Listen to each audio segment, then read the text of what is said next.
Okay. तो last lecture में हम पढ़ रहे थे फिलिनियस का मेथड, जिससे हम निकालते थे centre of the most critical circle. Centre of the most critical circle. लेकिन उसका जो मेथड था वो आपको पता है, that was only applicable to 5u is equal to 0 soils. Means ये मेथड एप्लीकेबल था सिर्फ सैचुरेटेड क्लेज के लिए।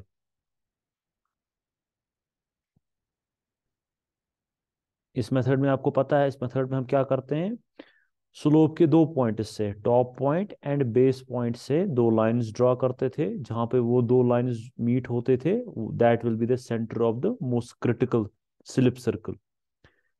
अब ये दो लाइंस हमें ड्रॉ करने हैं at some angle. For example top पे, टॉप वाली लाइन हमें ड्रॉ करनी है एट एंगल जाई, एंड बॉटम वाली लाइन हमें ड्रॉ करनी है at angle alpha. And according to Fellenius ये दोनों एंगल डिपेंड करते हैं स्लोप एंगल पे। बोथ दीज एंगल्स जाई एंड अल्फा ये डिपेंड करते हैं स्लोप एंगल पे। Now now this was a method for saturated clays. ये सैचुरेटेड क्लेज के लिए मेथड था। ये मेथड C5 सॉइल के लिए एप्लीकेबल नहीं है। तो उसके बाद क्या हुआ, उसके बाद 1962 में एक और साइंटिस्ट आया जिसका नाम था जुमकिस। आवाज ठीक से आ रही है सबको? Yes sir. अच्छा। ओके। तो 1962 में एक और साइंटिस्ट आया जिसका नाम था जुमकिस। जुमकिस ने क्या किया, जुमकिस ने इस मेथड को एक्सटेंड किया, फेलिनियस के मेथड को एक्सटेंड किया for homogeneous C-5 soils.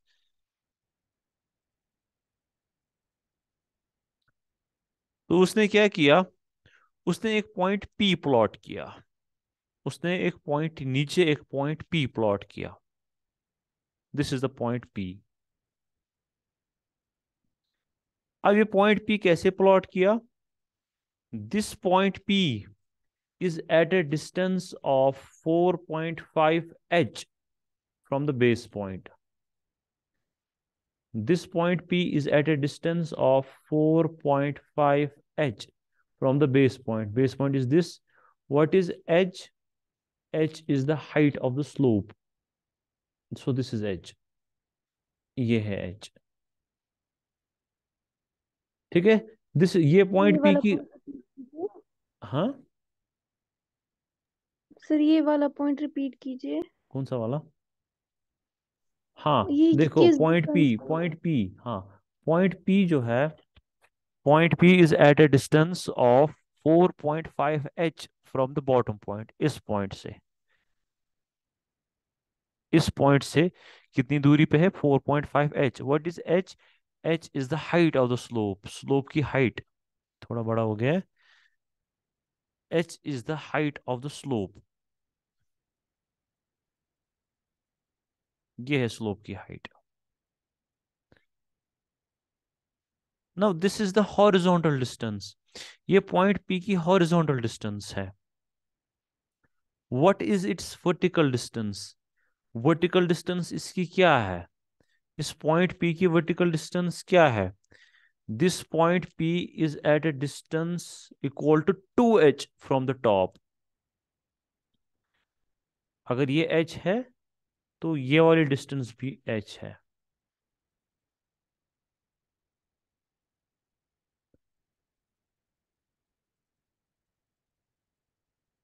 This is also h। Clear?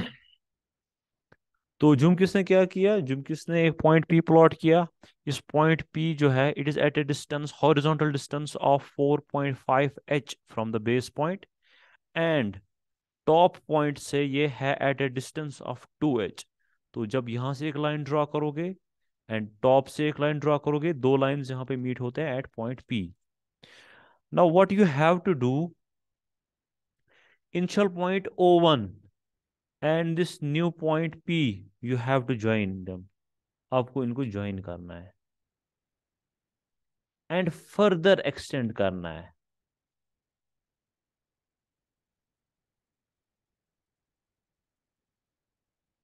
ठीक है, अब आपको क्या करना है, ये जो पॉइंट पी आप लोगों ने प्लॉट किया, इसको ज्वाइन करोगे O1 से, जो इनिशियल सेंटर आपको मिला फॉर 5U सॉइल, और इसको आप एक्सटेंड करोगे। नाउ जो सेंटर होगा मोस्ट क्रिटिकल सर्कल का, वो हम एज्यूम करते हैं वो लाई करेगा on the extension of the line PO1। ठीक है, नाउ जो सेंटर होगा मोस्ट क्रिटिकल सर्कल का, वो हम एज्यूम करते हैं वो लाई करेगा at on the extension of the line PO1, इसके एक्सटेंशन पे लाई करेगा। तो हम क्या करेंगे, हम 3 पॉइंट्स यहाँ पे चूज करेंगे O1 के बाद। फॉर एग्जाम्पल O1 के बाद हम यहाँ पे चूज करेंगे, this is point O, and यहाँ पे this is O single dash, and this is O double dash. तो ये हमने 3 पॉइंट्स यहाँ पे चूज किए। तो हम क्या करेंगे, हम इन्हीं 3 पॉइंट्स से ट्रायल सर्कल्स ड्रॉ करेंगे, and we will determine the factor of safety. ठीक है, हम इन 3 पॉइंट से ट्रायल स्लिप सरफेसेस ड्रॉ करेंगे, and we will determine the factor of safety. अब जिस स्लिप सर्कल में मिनिमम फैक्टर ऑफ सेफ्टी होगा, that will correspond to the most critical circle. ठीक है, मैं फिर से रिपीट करूंगा, ये 3 पॉइंट्स हमने रैंडमली चूज किए, ये किन किस पे है, this is these 3 random points on or on the line of the extension of PO1। PO1 को हमने जब एक्सटेंड किया, तो फिर उसी एक्सटेंशन पे हमने 3 पॉइंट्स रैंडमली चूज किए। अब हमें एक चीज पता है, एक चीज हमें ये पता है कि जो सेंटर होगा मोस्ट क्रिटिकल सर्कल का, वो लाई करेगा इसी लाइन पे। तो हम क्या करेंगे, हम रैंडमली 3 पॉइंट्स चूज करेंगे, O dash, O and O double dash. तो हम क्या करेंगे, इन 3 पॉइंट्स चूज करके हम 3 स्लिप सर्कल्स ड्रॉ करेंगे। तो हम इनका फिर फैक्टर ऑफ सेफ्टी निकालेंगे, जिस सर्कल से मिनिमम फैक्टर ऑफ सेफ्टी आएगा, that will correspond to the centre for the most critical circle. Clear हुआ यहाँ तक, क्लियर हुआ यहाँ तक? यस सर, ये पूरे सरफेसेस के लिए हमें फैक्टर ऑफ सेफ्टी निकालना है फिर। बिल्कुल बिल्कुल। ठीक नाउ है सर, जिसमें फिर मिनिमम आएगा फिर वही वो जिसमें, होगा ये। हाँ जिसमें मिनिमम आएगा, जिस जिस सर्कल में मिनिमम आएगा, वही होगा ना फिर मोस्ट क्रिटिकल सर्कल। अब अगर बेस ठीक फेलियर है। होता, अब अगर सॉइल में बेस फेलियर होता होगा, अगर सॉइल में बेस फेलियर होता होगा, बेस फेलियर पता है ना सबको, पता है कि नहीं पता है? यस सर, बेस के through slip surface first. Exactly, base failure means जब स्लिप सरफेस जो है that passes through the base, जब स्लिप सरफेस बेस के थ्रू पास होता है, जस्ट लाइक दिस।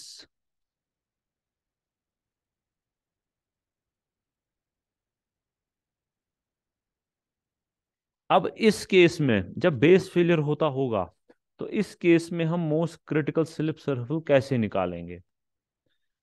ठीक है, इस केस में हम मोस्ट क्रिटिकल स्लिप सर्कल कैसे निकालेंगे जब बेस फेलियर होता होगा? इससे पहले जो फेलियर था वो कौन सा फेलियर हमने लिया था, this is toe failure, the slip surface passes through the toe, तो that is toe failure. Now अब बेस फेलियर हो रहा है, तो हमें निकालना है मोस्ट क्रिटिकल स्लिप सरफेस। तो हम क्या करेंगे, गौर से सुनना, कैसे निकालेंगे। सबसे पहले we will draw a vertical line, we will draw a vertical line through the center of the slope like this. We will draw a vertical line through the center of the slope. This is the, ये है, ये है vertical line through the center of the slope. Almost centre के of the slope के through ही है।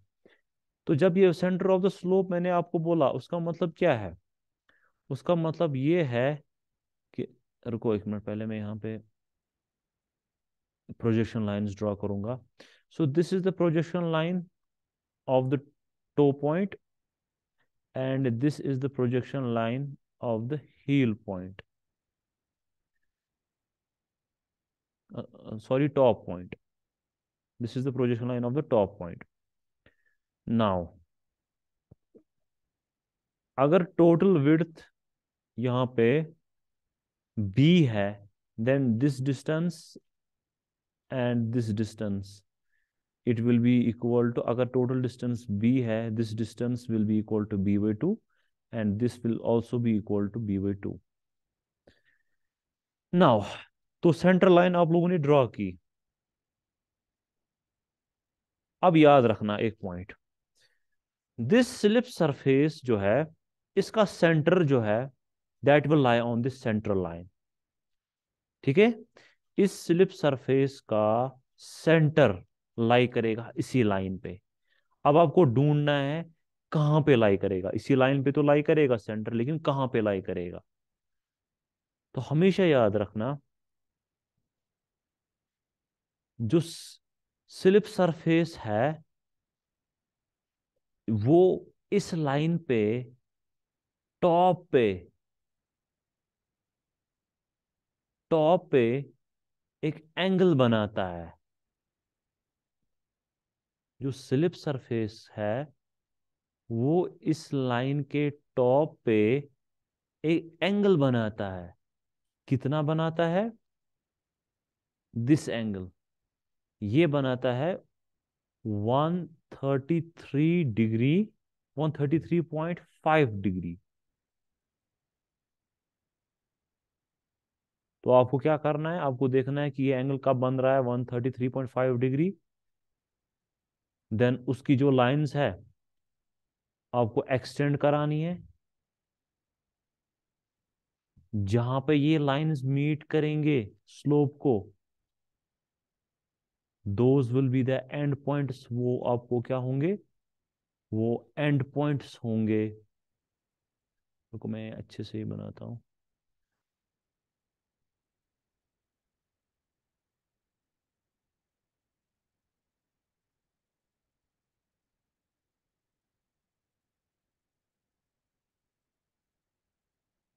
ठीक है, तो जहां पे ये सेंटर पे एंगल 133.5 डिग्री बनता है, वहां से जो दो लाइंस निकलेंगे वो आपको मीट कराना है to the slope.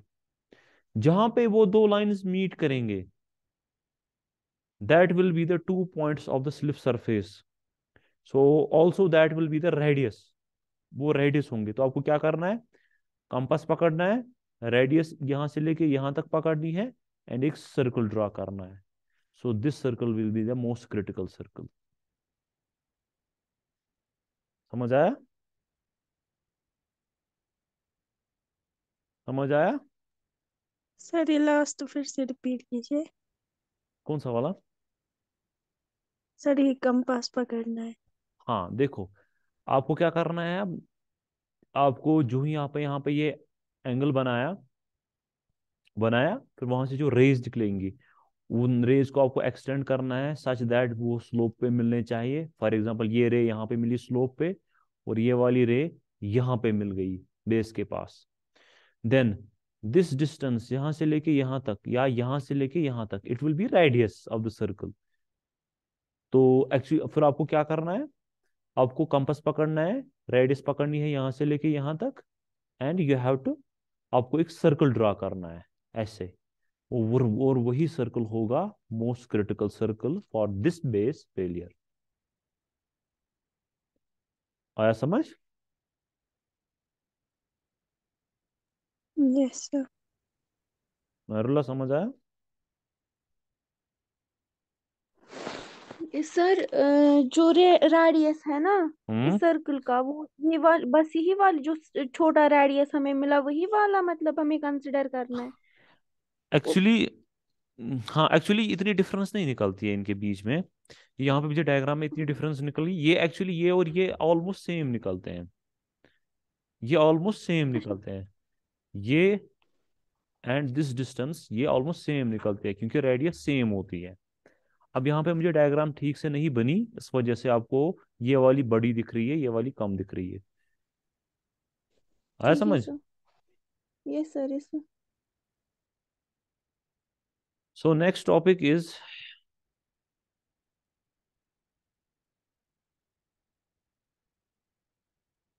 Use of N curve and T curve.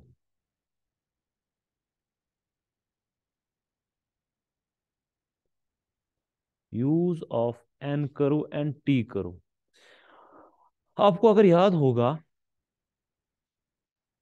जो फिलीनियस मेथड है, इसमें हम स्लाइसेस करते हैं, स्लोप के स्लाइसेस करते हैं, फिर उनका वेट, हर किसी स्लाइस का वेट देखते हैं, और फिर हर किसी स्लाइस का उस वेट को रिजॉल्व करते हैं नॉर्मल कंपोनेंट्स में एंड टेंजेंशियल कंपोनेंट्स में।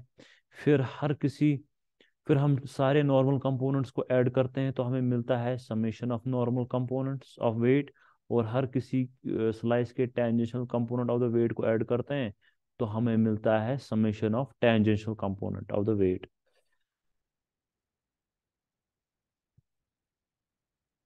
तो अगर मैं यहाँ पे एक स्लोप बनाऊं, छोटा सा स्लोप बनाऊं,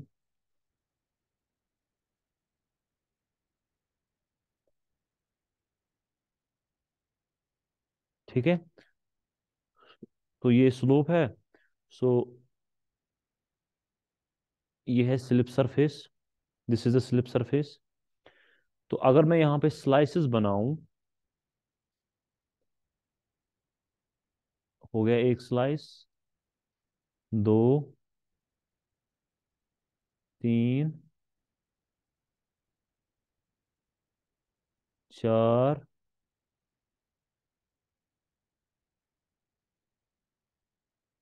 पांच और छह स्लाइसेस बन गए। ठीक है, so this is slice first, this is slice second, this is slice third, this is fourth, this is fifth and this is slice sixth. और आपको पता है हर किसी स्लाइस की विड्थ जो है सेम होती है, हम हर किसी स्लाइस की विड्थ सेम रखते हैं, कितना, बी। और आपको पता है हर किसी स्लाइस का वेट किसके बराबर होता है? Unit weight of soil multiplied by area of slice, होता है ना? Yes sir. Yes. And area of each slice is directly proportional to central ordinate। हर किसी, क्यों? क्योंकि और सेंट्रल ऑर्डिनेट ही चेंज होता है। फॉर एग्जांपल पहली स्लाइस का सेंट्रल ऑर्डिनेट ये होगा, विड्थ तो सेम है, सेंट्रल ऑर्डिनेट डिफरेंट है, उस वजह से वेट इसका डिफरेंट आएगा। सिमिलरली स्लाइस नंबर 2 का और सेंट्रल ऑर्डिनेट ये है, स्लाइस नंबर 3 का सेंट्रल ऑर्डिनेट ये है, 4 का सेंट्रल ऑर्डिनेट ये है, एंड 5 का सेंट्रल ऑर्डिनेट ये है, एंड 6 का सेंट्रल ऑर्डिनेट ये है। क्योंकि आपको पता है हर किसी स्लाइस का वेट जो है, मैंने आपको बताया, वो होता है बराबर gamma multiplied by area of slice. Then अगर हम इसको देखेंगे तो weight will be equal to gamma into b into h, ये मैंने आपको परसों भी बताया। अब हर किसी गामा तो सेम है हर किसी स्लाइस का, क्योंकि सॉइल एक ही है, विड्थ हम सेम रखते हैं। तो चेंज क्या होता है? ऑर्डिनेट चेंज होता है, क्योंकि हर किसी स्लाइस का ऑर्डिनेट चेंज है, उस वजह से एरिया डिफरेंट होगा, उसी वजह से हर किसी स्लाइस का वेट क्या है? डिफरेंट है। सो दैट मीन्स अगर हम यहाँ पे देखेंगे, weight of each slice is directly proportional to central ordinate.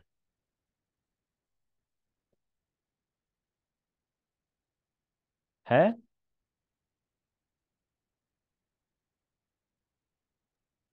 Yes sir. यहां तक समझ आया कि नहीं आया? यस सर, आया समझ। So what will we do? हम क्या करेंगे यहाँ पे? हम यहाँ पे एक हॉरिजॉन्टल लाइन ड्रॉ करेंगे on a particular scale. Remember मैं क्या बोलूंगा? हम यहाँ पे काम करेंगे, हम यहाँ पे एक हॉरिजॉन्टल लाइन ड्रॉ करेंगे ऑन ए पर्टिकुलर स्केल, एक पर्टिकुलर स्केल पे, मींस 1:n रेशो में हम डालेंगे हॉरिजॉन्टल लाइन, और हर किसी स्लाइस का जो ऑर्डिनेट है वो हम प्लॉट करेंगे इसी हॉरिजॉन्टल लाइन पे ऑन दैट स्केल। ठीक है, मैंने बोला हर किसी स्लाइस का जो सेंट्रल ऑर्डिनेट है ये हम प्लॉट करेंगे on this horizontal line on that particular scale, जो हमने स्केल पर्टिकुलर ली है। फॉर एग्जांपल पहली स्लाइस का हमें आया height of central ordinate 1 centimetre, scale पे हमें आया 1 सेंटीमीटर, मींस वो इतना होगा, हम ड्रॉ करेंगे 1 सेंटीमीटर। दूसरे का इतना आया, इतनी हाइट आई। सिमिलरली तीसरे की इतनी हाइट आई, चौथे की इतनी हाइट आई, पांचवे की इतनी हाइट आई, एंड छठे की इतनी हाइट आई। Now what will we do, हम काम करेंगे, हम इन स्लाइसेस को ज्वाइन करेंगे। We will join these slices like this,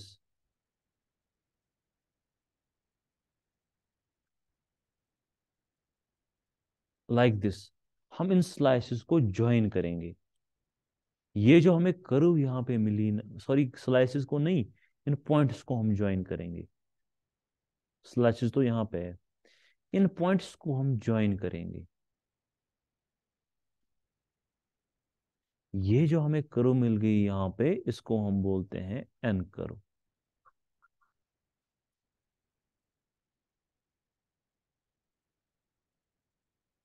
and हम क्या करते हैं, हम क्या करते हैं, हम इस डायग्राम का एरिया निकालते हैं, ईदर यूजिंग प्लानीमीटर।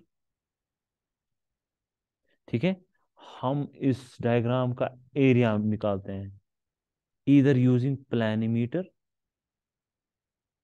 और ट्रेस पेपर या ग्राफ पेपर।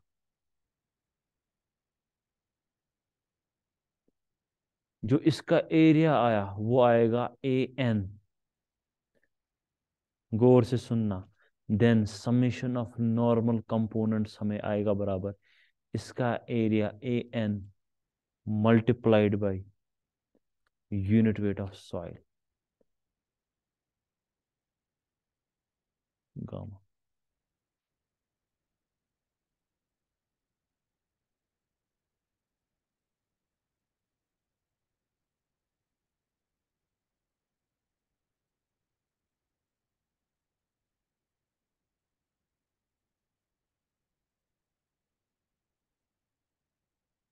क्लियर, यहां तक समझ आया सबको? समझ आया? सर ये सम नॉर्मल कंपोनेंट्स हमें निकला बराबर ए एन इंटू गामा। हाँ, देखो देखो एक्चुअली, हाँ यहाँ पे मैं एक पॉइंट बताना भूल गया, सॉरी मैंने यहाँ पे एक पॉइंट बताना भूल गया। यहाँ पे हर किसी स्लाइस का हम वेट निकालते हैं, हर किसी स्लाइस का वेट निकालते हैं और उसको रिजॉल्व करते हैं दो कंपोनेंट्स में। सॉरी यहाँ पे मैं एक पॉइंट बताना भूल गया, हर किसी हर किसी स्लाइस का हम वेट निकालते हैं, उसको डिवाइड करते हैं into two components, normal components and tangential component. Normal component and tangential component, हर किसी स्लाइस के वेट को, इनको डिवाइड करते हैं हम into normal component and tangential component. Then जो नॉर्मल कंपोनेंट्स आते हैं, जो नॉर्मल कंपोनेंट्स आते हैं उनको हम इस लाइन पे ड्रॉ करते हैं। These are all normal components of different slices. आया समझ? मैंने शायद आपको बोला सेंट्रल ऑर्डिनेट बोला, बट प्लीज ये करेक्ट कर लो, it is not central ordinate, these are the normal components of the weights of the each slice. आया समझ? Yes sir. Please yes sir ये करेक्ट कर लो। ये है normal components of the weights of each slice, जो हमने यहाँ पे इस लाइन पे प्लॉट किए ऑन ए पर्टिकुलर स्केल। तो फिर लास्ट में हमें समेशन ऑफ एन कैसे मिलता है, A N multiplied by unit weight of soil, area of this diagram multiplied by unit weight of soil, that will give you the summation of normal components. आया समझ, वॉकिंग को आया समझ। Yes sir. नाउ सिमिलरली, जो tangential components आपको हर किसी स्लाइस के मिल गए, उनको भी हम प्लॉट कर सकते हैं एक लाइन पे, लाइक दिस। जो आपको हर किसी स्लाइस के टेंजेंशियल कंपोनेंट मिल गए, उनको भी आप प्लॉट कर सकते हो, और उनका जो कर्व आती है वो कुछ ऐसे आती है, ऐसे उनकी कर्व आती है, ऐसे कर्व आती है किनकी, टेंजेंशियल कंपोनेंट्स की। अब आप बताओगे सर यहाँ पे नेगेटिव क्यों है, क्योंकि अगर आप देखोगे एंड स्लाइस में जो टेंजेंशियल कंपोनेंट है, that is towards the slope, ये टुवर्ड्स द स्लोप है, इसी वजह से ये नेगेटिव है। बाकी हर किसी स्लाइस का जो टेंजेंशियल कंपोनेंट है, that is away from slope, but only क्योंकि फर्स्ट स्लाइस की सिमेट्री कुछ ऐसी है, शेप कुछ ऐसी है कि इसका टेंजेंशियल कंपोनेंट आता है टुवर्ड्स द स्लोप, इसी वजह से ये नेगेटिव है। सिमिलरली फिर हम इसका भी एरिया निकालते हैं, ठीक है, इसका अलग निकालते हैं, इसका अलग निकालते हैं फिर, ठीक है, या टोटल निकालते हैं फिर इसका माइनस करते हैं, तो वो जो एरिया आएगा फिर हम समेशन ऑफ टेंजेंशियल कंपोनेंट्स निकालते हैं कैसे, इस डायग्राम का area that will B 80 multiplied by unit weight of soil, that will give you the tangential component, total summation of tangential components of the slope. और यहाँ पे भी इस डायग्राम का एरिया हम निकालते हैं यूजिंग प्लानीमीटर और ग्राफ पेपर। आया समझ। Yes sir. Yes sir. Okay, now जब हम स्वीडिश सर्कल मेथड यूज करते हैं,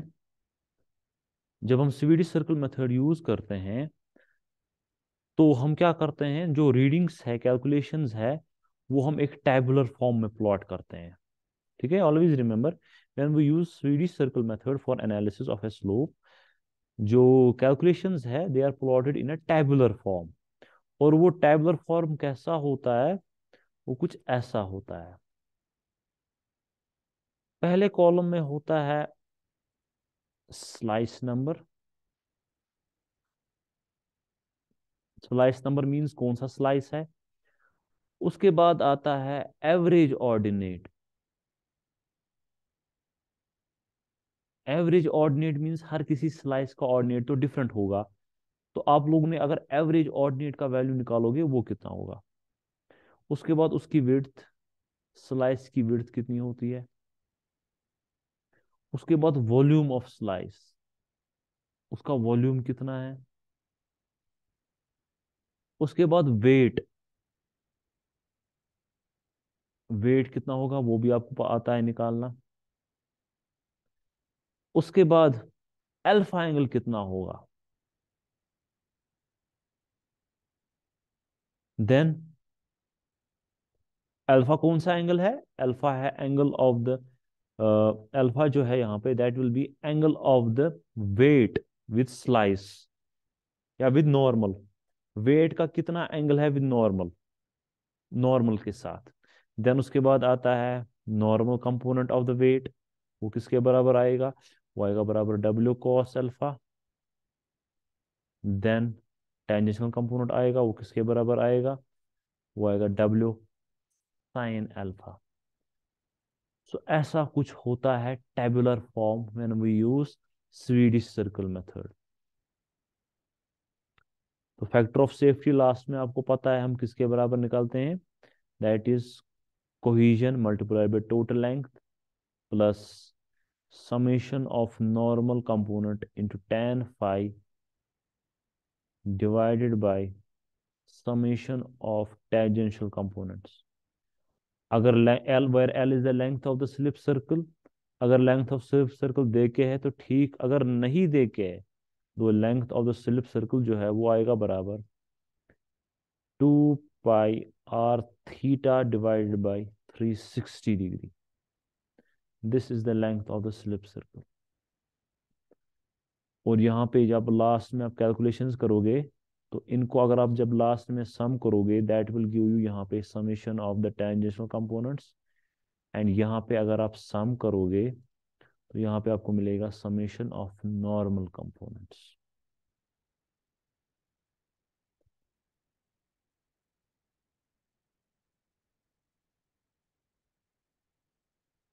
ठीक है। Yes sir. So next topic पे हम जाएंगे। इंशाल्लाह ये अपलोड होगी वहां पे। आराम से, जिसको समझ नहीं आ रहा है ठीक से, वो आराम से देखेगा, घबराने की बात नहीं है। सो हम नेक्स्ट मेथड पे चलेंगे। So next method is Culmann's method.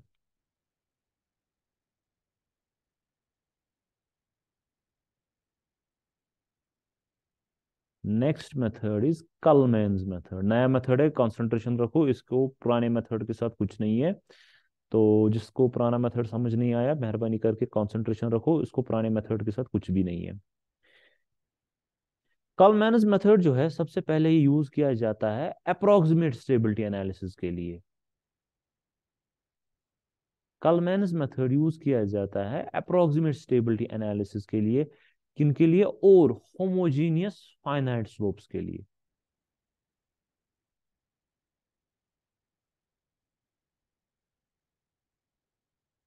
ठीक है। कॉलमैन्स मेथड यूज किया जाता है अप्रोक्सीमेट स्टेबिलिटी एनालिसिस के लिए। और किन स्लोप्स में यूज किया जाता है? होमोजीनियस फाइनाइट स्लोप्स के लिए यूज किया जाता है। अब इस मेथड में हम क्या करते हैं? हम इस मेथड में एज्यूम करते हैं plane failure surface. Failure surface is plane, या plane failure surface is assumed.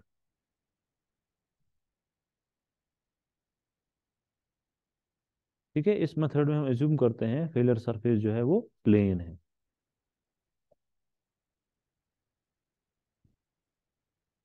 अगर हम, अब इस डायग्राम है, अगर मैं कंटिन्यू करूंगा तो क्लास एंड हो जाएगी।